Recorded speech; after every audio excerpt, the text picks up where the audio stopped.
Hello and welcome to the Principles of Change podcast, where we dive into the stories of principals and assistant principals from across the country to explore their journey, their challenges, and the game-changing moves they are making to transform education. Whether you are an educator, an administrator, or you're just passionate about the future of learning, this is definitely the place for you. Each episode, you'll hear real talk about leadership, from innovative strategies to support students and staff, to navigating the challenges of modern education. Plus, we will uncover what makes each school unique. We keep it fun and conversational, digging into what matters most to our guests, like their top leadership principles and real-world problem solving. You will leave each episode inspired with fresh ideas and practical tips that you can use in your own school or community. Principles of Change is brought to you by SmartPass, a digital hall pass plus student accountability solution that replaces traditional hall passes to foster better student outcomes. SmartPass empowers educators and students, minimizes classrooms disruptions, maximizes instructional time, and makes student management easier and less stressful. We all need that. SmartPass is a Raptor Technologies company, and Raptor is the leader in school safety software solutions, implementing new policies and adopting technology like SmartPass. So if you're ready for a fresh take on school leadership, be sure to hit the subscribe button and join us for this episode and more, because we have a lot coming your way. So without further ado, let's introduce you to our Principles of Change guest for today. His name is Michael Conklin. He has been in the educational field for about 14 years, and he began as an elementary school teacher, as both a regular education and special education teacher.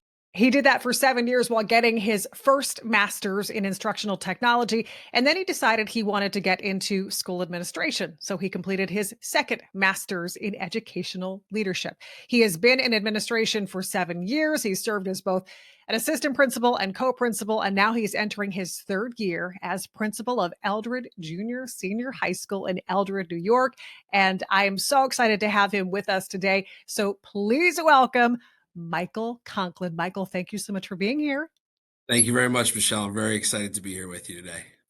Yeah, I am super excited to have you here, because I was going to make a joke that you're really an underachiever here. I mean, not just one master's, but we had to go back for two. And I want to start off here because I think this is really important going into the conversation, because obviously people are going to see the principal side of you, and Yeah, you're there, you're getting it done. If the kids are there, if the kids are off, it may or may not be a day that the kids are off.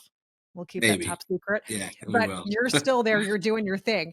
But I think it would be nice for people to know that in addition to all of the kids that you're in contact with, and that you're, helping to keep on the straight and narrow, and do what you can to watch a team that's basically getting them ready to go out in the world and make this world a better place. You also are doing that at home. So can you tell us about the insight there? Because you've got quite a few people that you're responsible, and I think it's such a great story, because you're almost living double lives, but yet they kind of pull together as well. So tell us about that, Michael. Yeah, so during the day you can find me as a middle school, high school principal because we are grade 7 through 12. But when I go home, I'm a girl dad at heart. I have three girls, ages 9, 6, and 4. So I'm in it right now. Anything from coaching little league to going to Irish step dancing to we're going to start flag football, very soon. And it's kind of my wind down time though. My girls are my everything when I'm with. So I'm very excited for that. So that time is sacred to me. But yeah, during the day, I'm just trying to do what I can to be a junior senior high school principal. Yeah, and I think your heart and your passion, I'm sure, carry through in both aspects, because you're a big believer in building relationships and how important relationships are, creating a welcoming and engaging learning environment. It's really crucial for school. And then you obviously know how that works at home as well, when you have the three daughters, and taking care of all of their needs, and what gets Mhm. them to want to learn and to better themselves. So let's start here. What was it about education in the first place that got you excited? Was this something that was always on your radar? I talk to my parents now and then say that I'm a principal. They're like, I can't believe it because honestly, Honestly, in high school, I was, I wasn't a bad student, but I wasn't the best student, I guess you could say.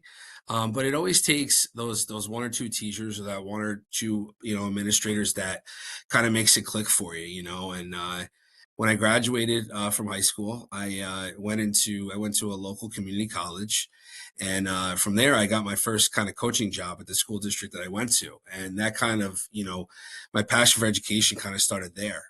And then from, I got my bachelor's and got my teaching job, and then, eventually just, got my master's degrees, and then kind of just like an elevation into this administration role, because it was always like I wanted to help more, and how can I help more than be, an administrator, and be, interacting with the kids on a daily basis on a different level. So it's a real passion of mine. And to circle back to not being, the best student or the most engaged student in high school, is I want to make school like that. I want kids to be engaged. I want kids to feel welcomed. And that's where the building relationships is so important to me. And I just find it crucial.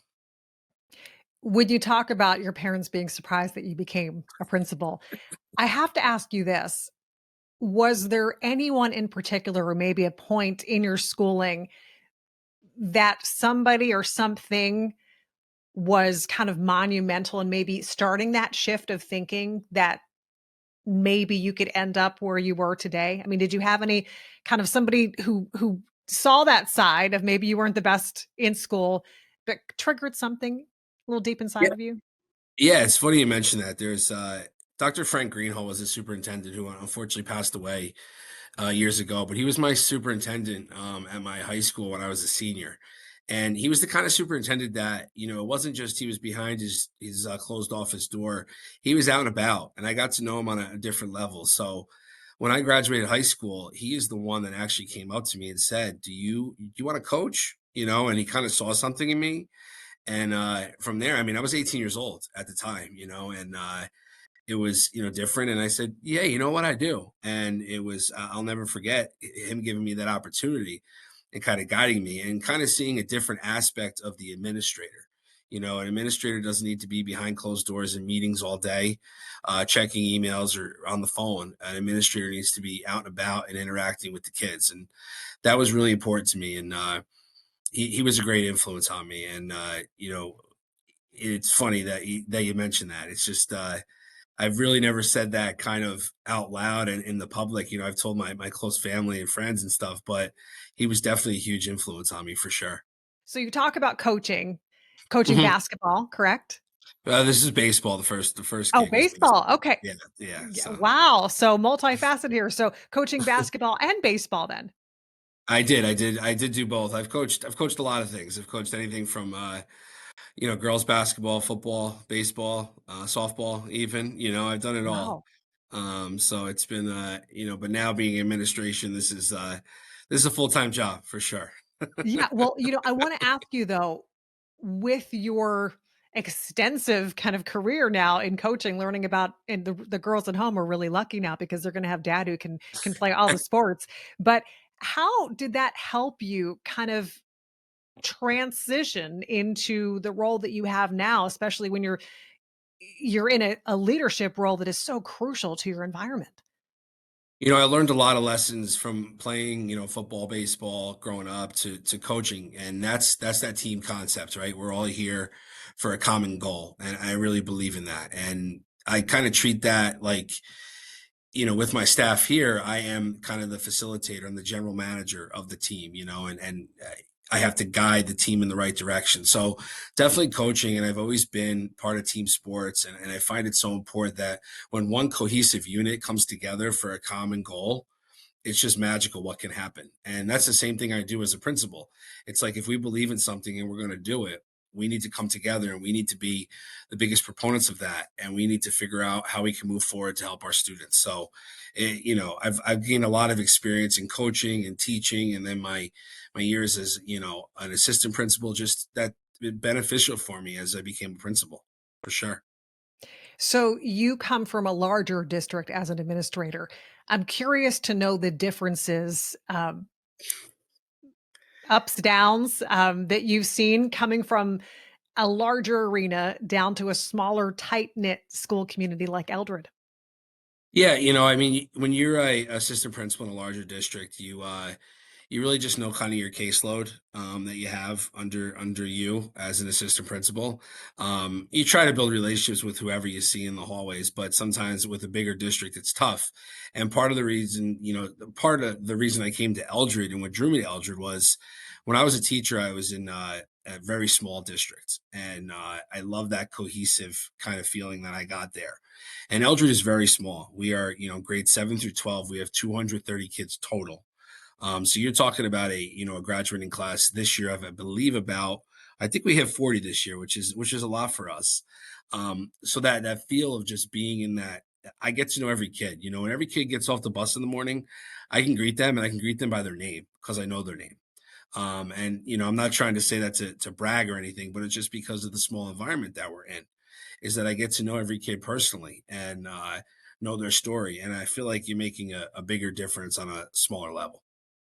Do you feel there's a little more pressure there because you do have that individual connection and the ability to have that connection with those students, maybe more on a one-on-one basis because it is smaller where it's like, okay, I need to step up. I need to make sure that I'm taking advantage of all of those moments. Yeah, for sure. But, I kind of welcome that. I think I don't want the principal's role, and I don't want students to feel like I'm just a disciplinarian by nature. I want them to feel like I'm just another, sounding board that they can come to. Even when it comes to school discipline, I look at every situation kind of differently. Because I always like to say there's a joke that I make, there's three sides to every story that I get, and that's it's so true. Um, but there is some pressure because there's the balancing pressure of making sure that my school environment is safe, but also making sure that the students feel welcome and engaged. So how do you do that when a student has, done something that might, cause disciplinary action, and play that balancing act of, well, I really don't think they should go home for suspension, but I don't know how I'm going to keep them here, So it's like it's tough, and you do feel that pressure because of a small community that it hits through the whole school, and sometimes with small schools, the whole community. When you get into that position, I mean, clearly you want to bring that wisdom and knowledge that you have into perspective and maybe make some changes, but for the good of the system. But you Yeah. also want to be true to what was already established. So, how do you find that balance? That balance is always tough, and I think when you come into a new position, and like I said, I'm entering my third year here at Eldred Junior High School. I think the first year you take and you learn all the stakeholders, and I think the first year is crucial to build those relationships, to build, like, on a personal level, like getting to know your faculty and staff, getting to know your students. And then, I think every year there's a progression, right? Your second year, you're doing more. You learn the culture and the climate the year before. So maybe you want to bring this in, or maybe you want to bring that in, and then as you go year by year in the third year, and then this is why, this year I brought in SmartPass because I studied everything that was going on with our school pass system, and it just was antiquated. And I said, well, how can I increase instructional time, and how can I, decrease hallway time for students or bathroom visits for students? And then, so that's just an example of, that takes time to bring that kind of change to a position. And Smart Pass is a great example for sure. So, Michael, I have to ask you. You talk about how do you gauge and how do you get better with the kids who are spend a little too much time in the hallway, or maybe it's bathroom breaks. And I know with three young females at home, they have not reached their teenage years yet, which this will increase exponentially. Um, Yes. how has SmartPass, maybe given you an allotment of just how much time is being spent and how has it helped? Because that's so crucial in any environment. Like, I mean, I'll hold myself accountable here. It takes me a little bit longer if you ask my husband to get ready than maybe it should, and I work on that, and then whether it's at school or it's at work or it's at home, we can all get better with time management. So, has it been working? Could you give us any success stories, or were you even surprised of like, "Wow, that's how much time people are spending doing XYZ?" I'm just so curious here. Yeah, it's amazing, and it was a rollout process. I looked into something, after having a couple faculty meetings where we talked about, what can we do for our kids to, limit the hallway time and limit the missing of instructional time, and we came to SmartPass, and the thing that SmartPass does is it simplifies things, it makes things quicker. Yeah, it does that, but the biggest thing is, and I just used it last week before we were heading out for spring break. Sorry, we are on spring break. I will let the cat out of the bag with that. But was I was meeting with a parent, and we were having a conversation about their child, and I said, well, let's look at their SmartPass data.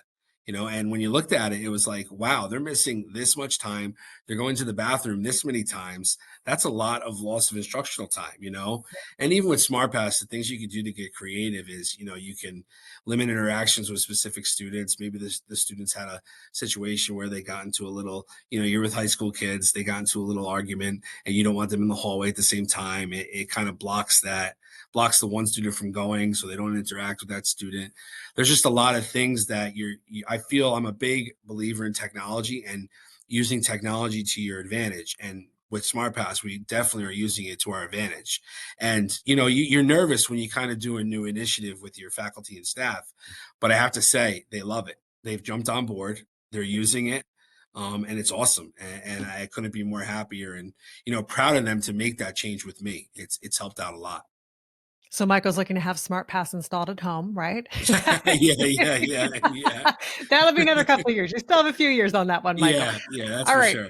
So communication is key. And as you know, as a dad of three young girls at home and in the role that you have, really keeping the line of communication open. Give me your thoughts there, not just with students, but as well, equally important, maybe even more so, the staff, because I mean, you're one person and that Mhm. communication that you can have with all of the people who are working with you to then go to that next level with the students. How vital is that? Communication is key. I believe in collaboration and communication. And there's not like big decisions that are made here without some staff input because, I can't possibly do it all on my own. I need the experience of veteran teachers, experience of, staff members that have been here for, a little bit of time or staff or new staff members. So communicating these changes or whatever we're dealing with on a daily basis and, to kind of pinpoint one thing that a high school principal deals with on a daily basis is not an accurate statement because there's a ton of things that could come. But I think, part like I said, getting back to just being knowing where I can play the strengths and weaknesses of my staff is crucial.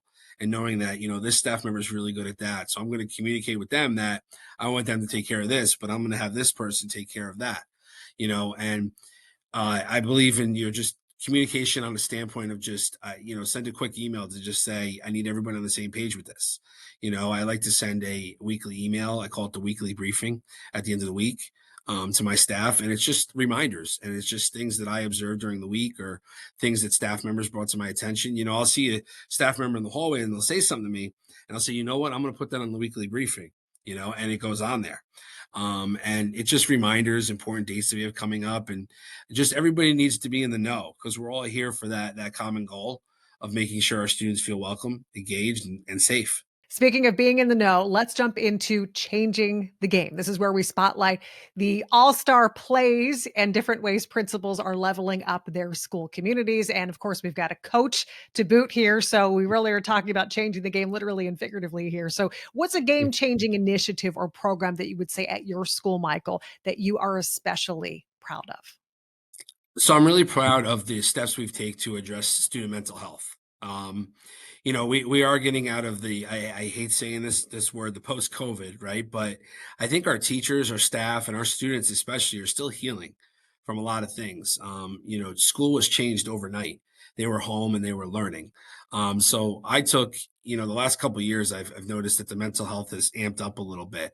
So what can we do to kind of make that better? One thing we do is we've adopted the Leader Me program, which is through Franklin Covey. And it's the education portion of that. And the Leader Me program kind of teaches the 7 habits of effective leader. Okay. And we want to build that those 7 habits with our students. We want each kid to build those up. We want the teachers to relay that to the students, and we want everybody to feel like they have a voice. And that's the most important thing. And lessons are done in classrooms. We've kind of changed our language of how we approach certain things.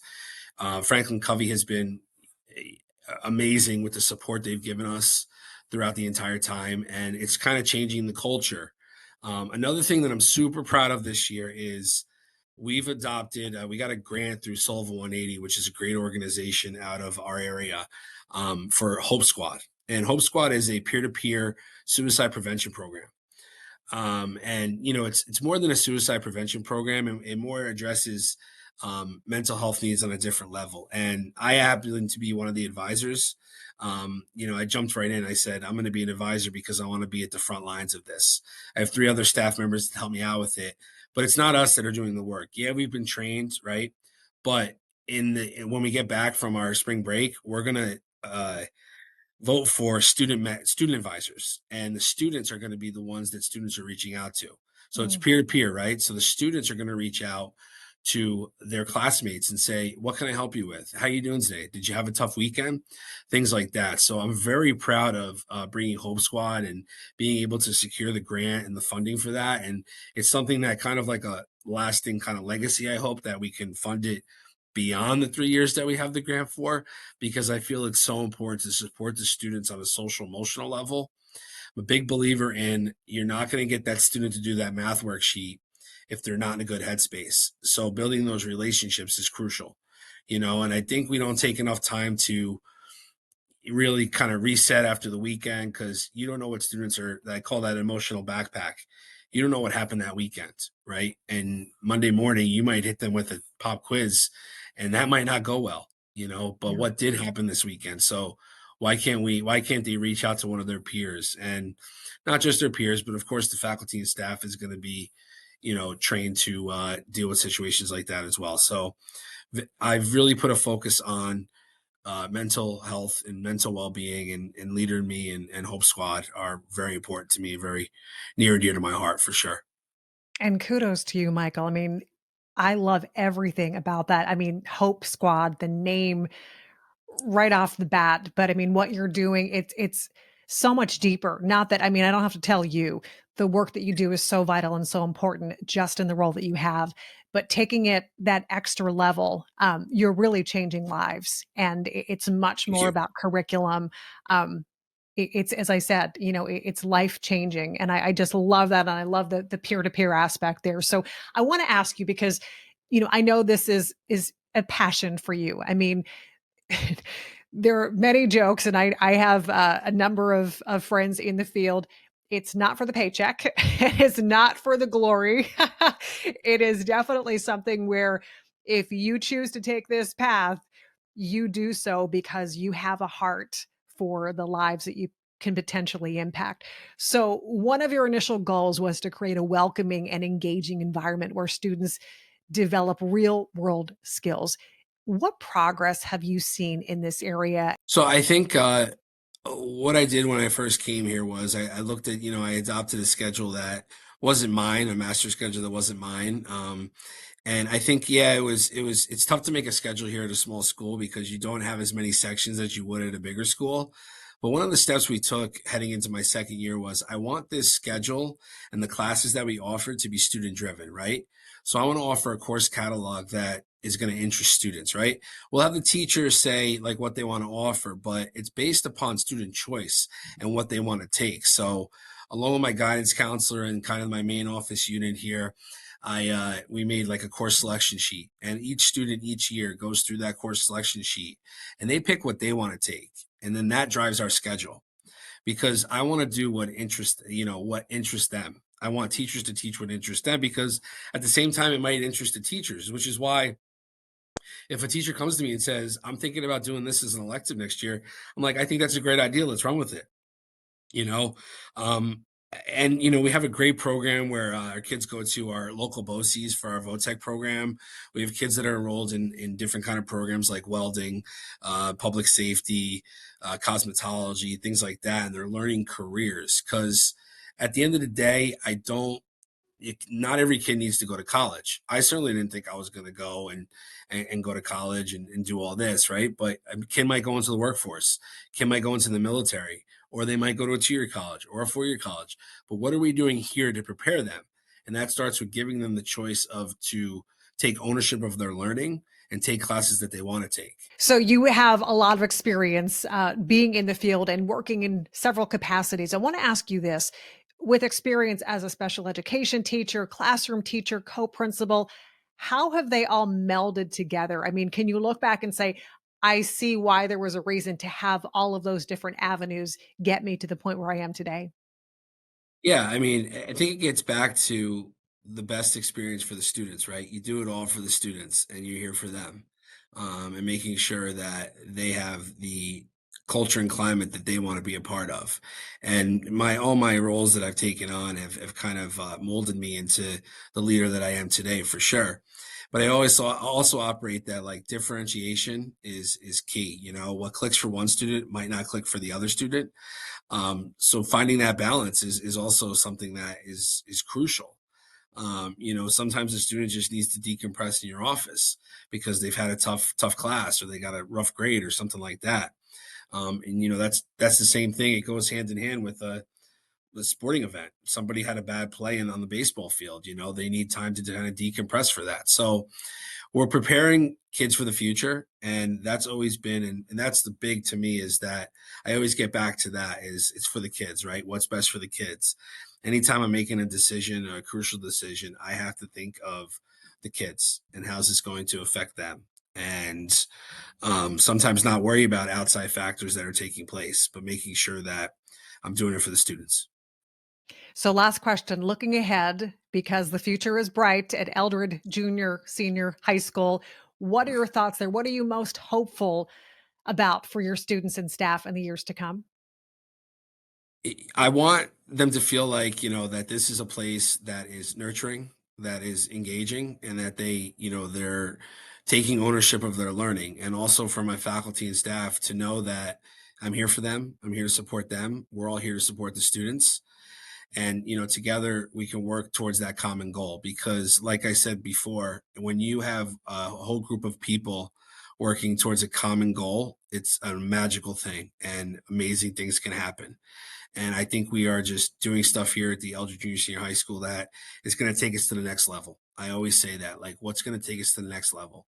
Because I want to be the best in Sullivan County and I want to be the best all around. And that's what we want to do. And that's what I believe in. Michael Conklin, principal of Eldred Junior Senior High School, and a lot of big things happening there and a lot of big things happening on the way. Love the Hope Squad, Michael. Love just your thought process with everything and the leadership principles that you're bringing to the school.